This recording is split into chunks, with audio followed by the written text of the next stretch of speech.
Hi, my name is Bryan Johnson. I am a professional rejuvenation athlete. I left my mother's womb 45 years ago, and I'm biologically aged hundreds of different numbers.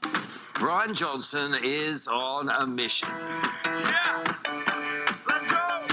A mission to reverse the aging process in every one of his organs. My objective is to demonstrate aging escape velocity, to neutralize my aging process. The 45-year-old is on track to spend at least $2 million this year alone. No matter how extreme I've had to be, no matter how eccentric people perceive me to be, because I'm outside the norms, demonstrating that age can be arrested would change everything.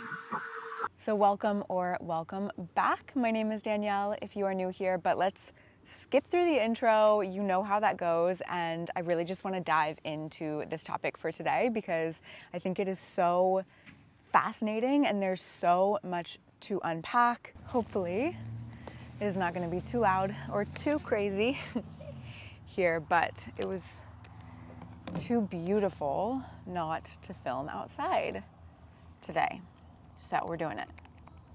Oh no, did I forget my charger? No, I didn't, thank God. Okay. Jesus. So in today's video, we are talking all things Project Blueprint and Bryan Johnson, and I guess taking that a step further, health and longevity overall. To start this video, we're going to dig into the birth of Project Blueprint. So who is Bryan Johnson and how did this experiment really come to be? We're going to break down the actual regimen, his routines, his diet, his supplements, his exercise, sleep, even skincare, and a couple other things as well. And then finally, how you yourself or anyone can really take these principles within Project Blueprint, apply them to your own life, and take these steps towards your own optimal health and longevity. So to truly understand Project Blueprint and what it is and what it's all about, I do think it's really vital that we take a moment to understand the person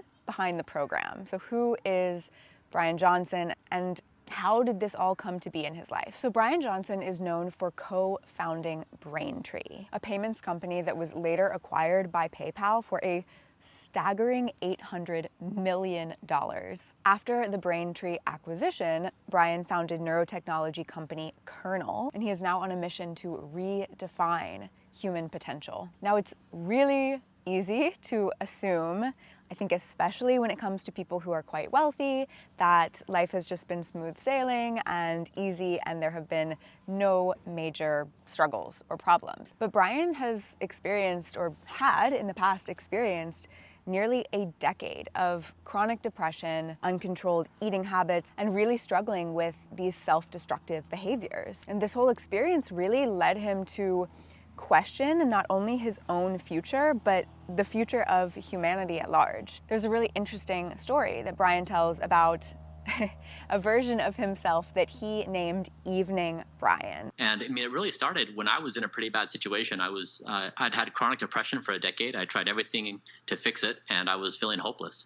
And there was one particular version of myself, and I playfully referred to him as Evening Bryan.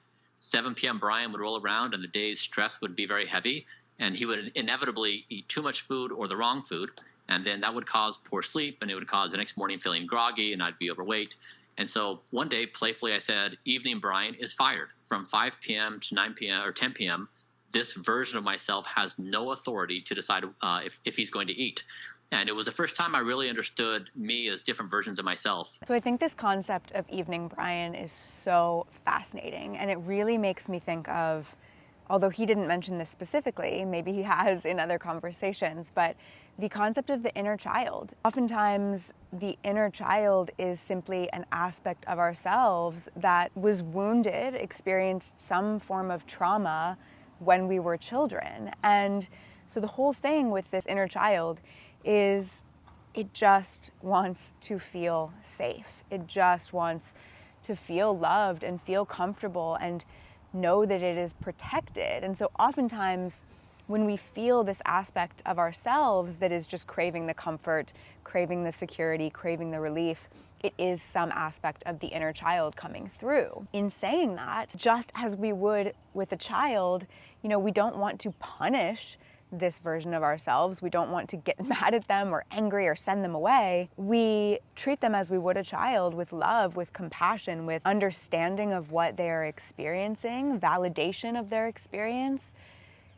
while also recognizing that they are a child, and so they are not in the space to make valid decisions for our greatest good. So recognizing that this is not a bad part of ourselves, this is not even something that is actually actively trying to do us harm. And this is kind of the same concept with the ego self, right? And people love to bash the ego, but oftentimes it is just trying to protect us. It is just trying to serve us, but maybe in a way that isn't serving us the best. The ego, or the inner child, in craving security, in trying to keep us safe, it actually holds us back. Safety is great, but safety is not freedom. So it does not have bad intentions, but it may be unconsciously restricting us from living our best life. So I find it really fascinating, this idea of sort of making an other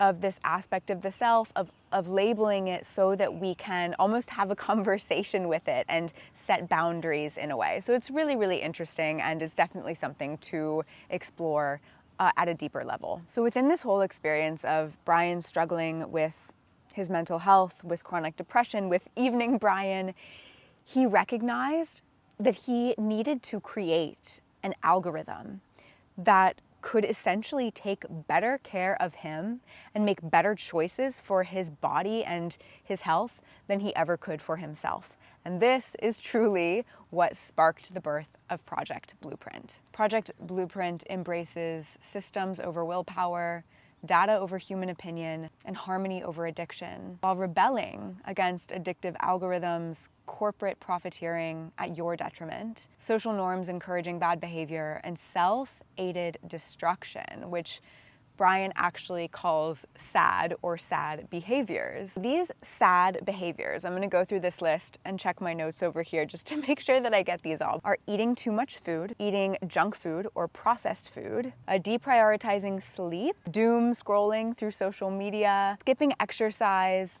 drinking alcohol or smoking, and binging on content. These are the sad behaviors. And Bryan himself actually says the most powerful anti-aging protocol is simply to stop these self-destructive behaviors. The basic principle, I think, is true for everybody. We all have these versions inside of us where we commit this self-destructive behavior, and we do so again and again. And oftentimes, some of the biggest gains can be made if we just stop some of those more self-destructive behaviors. So now that we have explored how it all came to be, let's get into the details of Project Blueprint and Bryan's routine.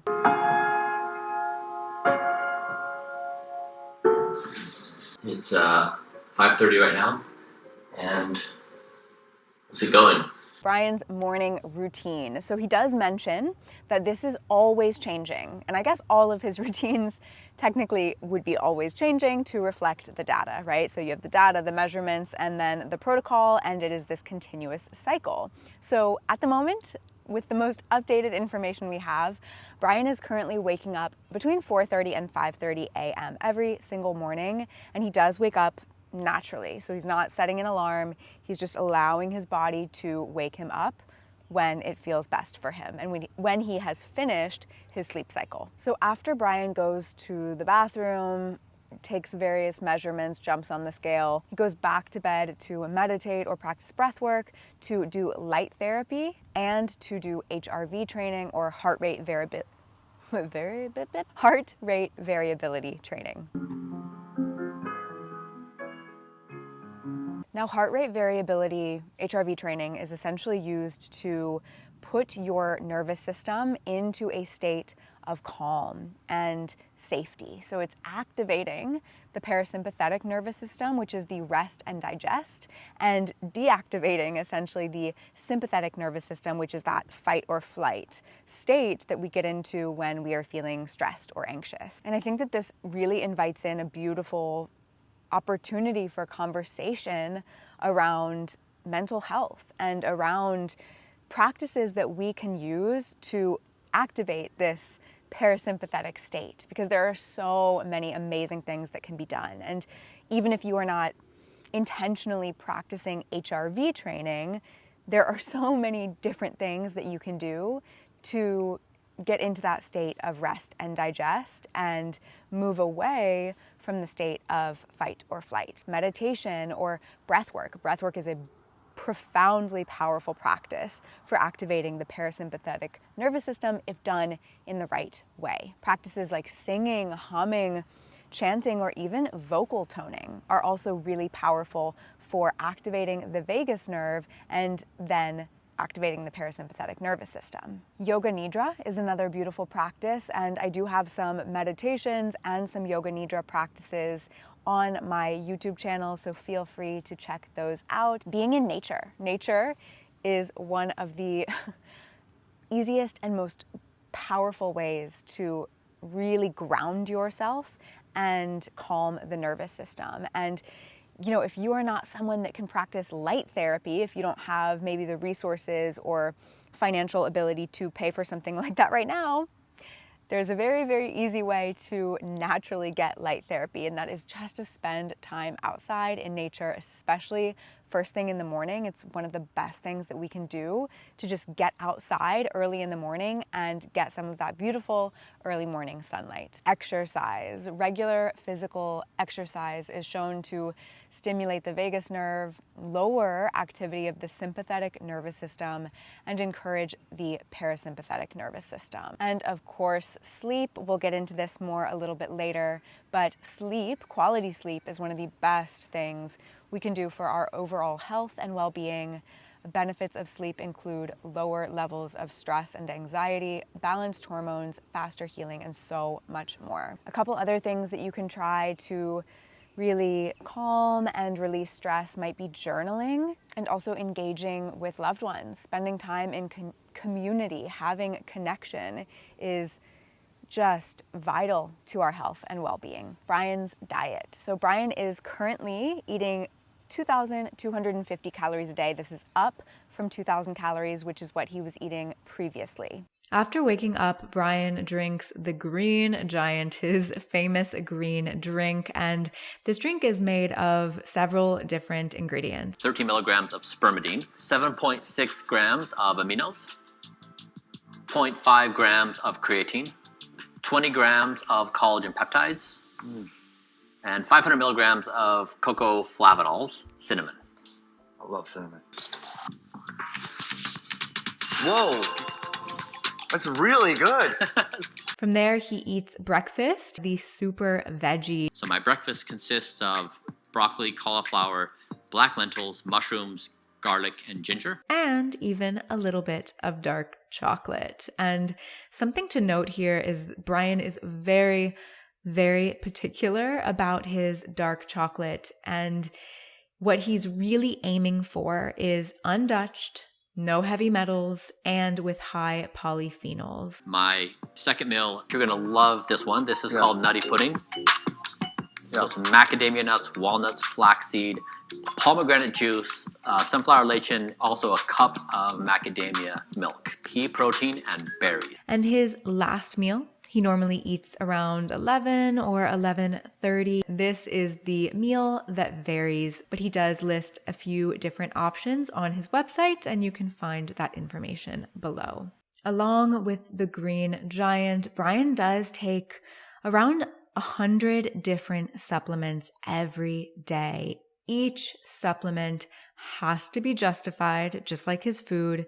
Everything needs to be measured, and nothing is included just because it is trendy. Hey guys, future Danielle here. I am actually 75 years old now, so Bryan's protocol working pretty well, if I do say so myself. I forgot to mention one thing, and I think it's a pretty important point. So I just wanted to jump in and share this with you guys, and it is regarding the plant-based or vegan aspect of Bryan's diet. Although Bryan has chosen to be vegan and follow a plant-based diet, it is not necessary for the Blueprint protocol. So Blueprint itself says nothing about meat, says nothing about animal products. In fact, he actually says that he would encourage or definitely like be open to someone sharing their data based on eating meat and seeing what comes of that. So again, just going back to this idea that it is all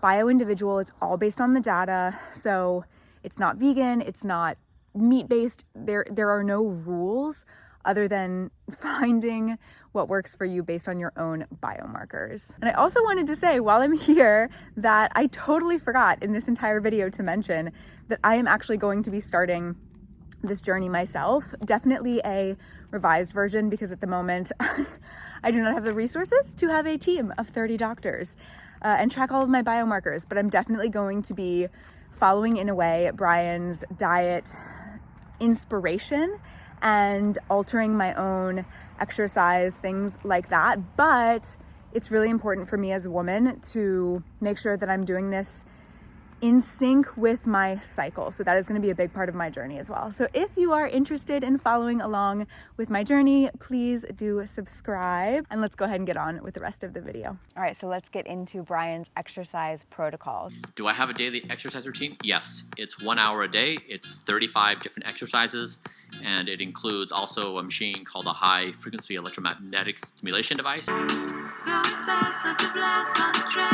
He exercises 1 hour every single day with the intention to try and flex and stretch every muscle of the body. And the goal here is simply to reduce aging. He's not trying to be an Olympic athlete or run a marathon. His goal is to reduce aging, and that is what this protocol is built to support. When it comes to anti-aging and living as long as you can, as well as you can, exercise is so important. There's, of course, always these different fads and trends, but what is most important here is just to keep your body moving. And if that means doing something that you love and enjoy, then do that. It doesn't have to be something so specific, but one thing that is really, really important when it comes to exercise for longevity is resistance training or strength training. It is so important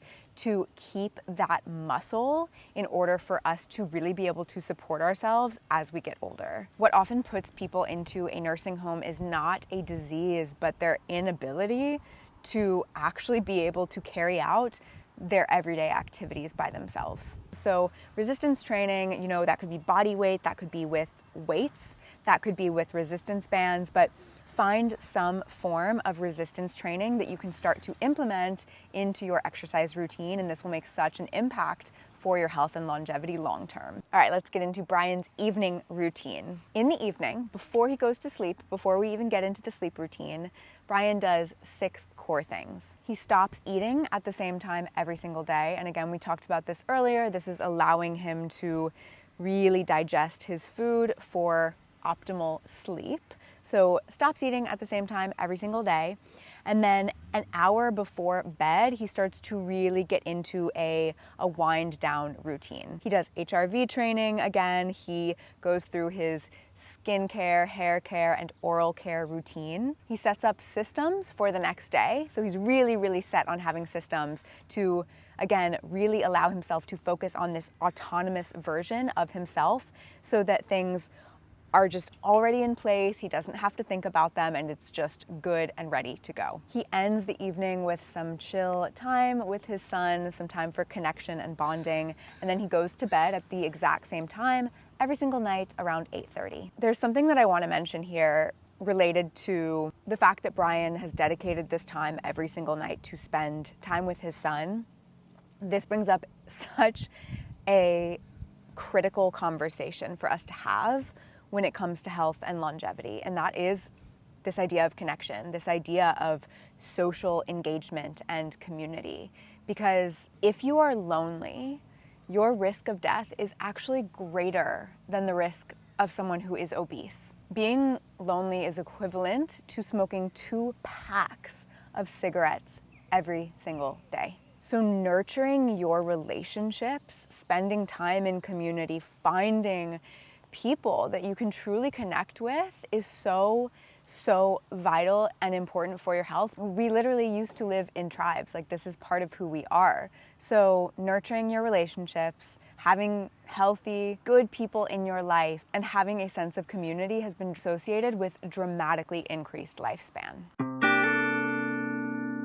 So from his evening routine, we of course shift into Bryan's sleep routine. His protocol for perfect sleep includes a blacked out room, the same bedtime daily. Bryan sleeps alone. He uses blue light blocking glasses. He has 1 hour of downtime before he goes to bed. I have a temperature controlled bed. This is 8 sleep. So it modulates the temperature throughout the night, hot and cold. A good night's sleep is Bryan's number one priority. And it is not just about getting sleep, but rather getting a 100% sleep score. Now, when it comes to Bryan's skincare, hair care, oral care, it's a little specific, and I feel like going through all of that in this video would just be me listing off things that you can very easily read online. So rather than going through all of it, I'm just gonna list a couple key pieces. And again, all of this information you can find on his website. You can look at all the details,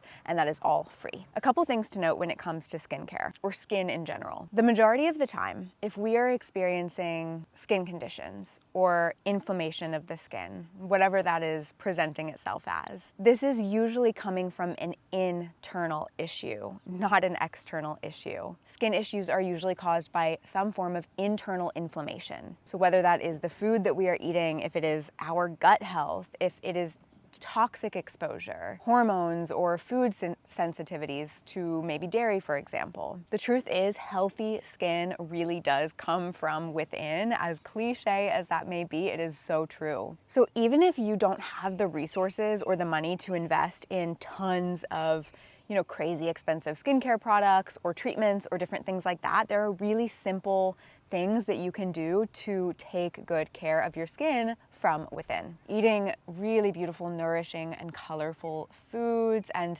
just eating organic when possible, avoiding triggering inflammatory foods, and really making sure that you are eating all of your important macronutrients, protein, carbs, healthy fats, and then also getting all of the micronutrients that are so important for our bodies to thrive. And this is why eating a variety of foods is so important, because that is going to support us in getting all of the nutrients that we need. Also, drinking water. Water is one of the best things that we can do to support our skin, is just to be hydrated. Even adding a little bit of a really good quality natural sea salt into your water, that can help you to stay more hydrated and get some extra minerals as well. So that's a good little tip. And sweating. Sweating is a great way for us to naturally detox. So it goes back to the exercise, right? And to moving our bodies. Sleep, reducing stress. So some of those stress reducing activities we talked about earlier. It really is all this beautiful ongoing circle. Everything is so connected when it comes to our health and well-being. And that is why this talk of holistic health, of really caring for the mind, the body, and the spirit is so important. Also, avoiding products with chemicals. One thing that you can do here is you can check the Environmental Working Group's website. They have something called Skin Deep, I believe.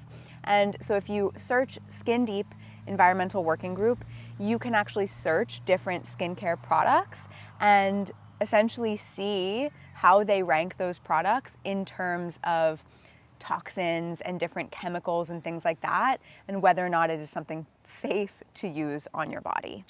It's a little bit chilly in the shade. Whew. So let's talk about what everyone can do to use this as a source of inspiration to begin to better their own habits and get rid of some of these self-destructive behaviors in order to live our longest and healthiest lives. I'm going to start by sharing what Bryan recommends, and then I'll pop in at the end with a little 2 cents of my own. So from Bryan, and again, I'm gonna check my notes over here just to get this as accurate as possible for you guys. So the 3 things that he recommends when it comes to the basics, and this is beautiful because it's very simple. But for the basic, simple things people can do, prioritize sleep, eat more vegetables, nuts, and berries, and stop self-destructive behaviors, and you're off to a pretty good start. Number 1 is to treat sleep as a lighthouse. The idea here is we never have the authority to deprioritize sleep. That has to be our number 1 priority. So going to bed at the same time, waking up at the same time, this will really, really serve you in supporting your health. Number 2 is to identify the worst version of yourself, and I would invite a reframe on that. Maybe rather than the worst version of yourself, we can just, again, think about this version of the self that is trying to keep us safe but is holding us back from being our best self. But identify this version of yourself and start to recognize who they are. When do they show up? What are the things that they are trying to get you to do or not to do? And fire them, right? So do not allow them, this version of yourself, to make decisions for your highest good. And then finally, number 3 is to eat more veggies and berries, which I highly, highly support. All right, I'm gonna throw in my 2 cents here. What I would say is to just do your best to eat as many nourishing, colorful foods as you possibly can. Mindful movement, so moving your body in ways that feel good and nourishing to you. Focus on your mental health. Please, please, please, there's not enough conversation around this topic nowadays, but mental health is so important. And our health itself cannot be at its peak if we do not focus on our minds and our mental health and our sense of connection to ourselves, to others, to the planet. So please do what you can to support your mind, to support your mental health, and implement some of the practices that we talked about in this video today. I do actually make custom guided meditations based on what you need. So we would have a consultation, we would have a conversation, you would talk to me about, what it is that your needs are, what you want to focus on, what you want to let go of or achieve, and I would make a personalized meditation recorded for you. So if that is something that you are interested in, I will put the link for that in the information box below this video, and I would absolutely love to make you your own guided meditation. So thank you all so, so much for being here. This was this was a long one, so I hope that you found it helpful. I really do. And please, please, please leave comments. Let me know what you find interesting. Let me know what you would like to explore. Don't forget to like and subscribe for more. And until next time, I will see you in the next video.